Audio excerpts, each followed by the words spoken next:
I never give up an opportunity to check out new and upcoming horror games, especially survival ones, as it's my favorite genre of all time. Fortunately, my prayers were answered by indie developers Fairyship and Revenant Games with their latest project, Shame Legacy. This first-person survival horror game promised a captivating blend of stealth and puzzle mechanics, which sounded perfect to me. However, it didn't take long for me to realize just how disappointing the overall game turned out to be, leaving me feeling the weight of its shameful legacy. In the current landscape of survival horror games, it has become a common occurrence for them to rely on cliché narratives that involve amnesia and some form of malevolent entity. Unfortunately, Shame Legacy does very little to deviate from this formula. I had high hopes for you. The game thrusts you into the role of a man named William who awakens in a 19th century cultist village with no memory of his past. As he attempts to unravel the mystery surrounding his situation, he finds himself relentlessly pursued by a fiery, demonic figure and tormented by possessed villagers. Although the story takes its time to develop, even when it reaches its core, there's nothing particularly remarkable about it. Throughout the game, you'll likely find yourself struggling to comprehend the events unfolding, leaving you uncertain about what exactly is happening. One of the most frustrating aspects of Shame Legacy lies in its poorly designed gameplay loop. Essentially, the game can be described as a combination of a walking simulator, stealth, and puzzle-solving segments.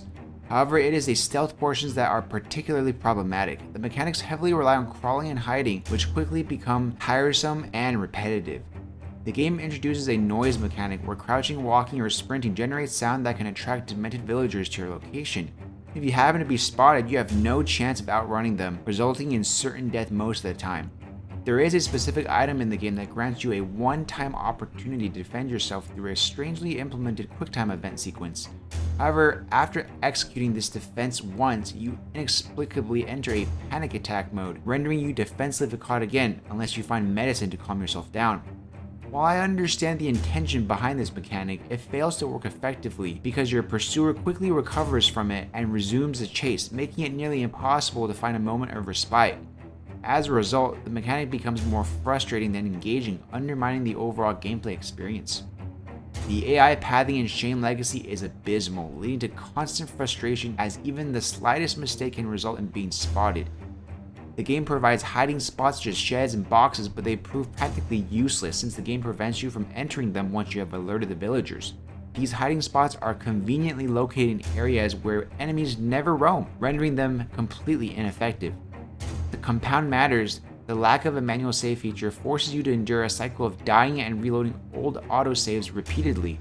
It feels as if the game deliberately tries to increase annoyance by incorporating nearly invisible sound traps that alert enemies, along with a special type of crucified enemy that serves the same purpose. These elements only serve to heighten the already infuriating experience. Adding to the frustration, the game includes mandatory chase sequences that ultimately feel pointless and predictable. The motivation behind why a monster is pursuing you remains unclear, leaving you to simply accept the need to run away without a proper explanation. Puzzle solving arguably is the most enjoyable aspect of this game, as it presents some truly mind-bending challenges. However, even in this regard, most of the puzzles end up being convoluted and unnecessarily confusing. Many of them involve scouring your immediate surroundings for clues to unlock doors or activate statues. It often becomes a game of trial and error, exacerbated by the fact that important elements blend into the environment without clear visual cues. This lack of highlighting objects and items of interest means you're left searching every nook and cranny to progress. I encountered this grievance early on when I found a box of matches with no apparent use until I painstakingly searched the entire area multiple times to discover a spider web to set ablaze. I always question why certain games command a higher price on consoles compared to PC, as I fail to see any justification for Shame Legacy costing a whole $10 more on PS5 than on Steam. Is it due to improved performance on consoles or additional content, as this is not the case in this instance. On PS5, Shame Legacy runs below average, plagued by excessively long load times and frequent screen tearing. It's also important to note that the game lacks accessibility and difficulty options. In terms of visuals, the game falls short as well, with many environmental assets and characters appearing static and blurry. Considering the game only provides 2 to 3 hours of content, charging $35 seems exorbitant for an experience of this quality. While Shame Legacy is not completely unplayable, it undeniably falls short and proves to be a letdown due to its frustrating mechanics, lack of content, subpar performance, and high price tag.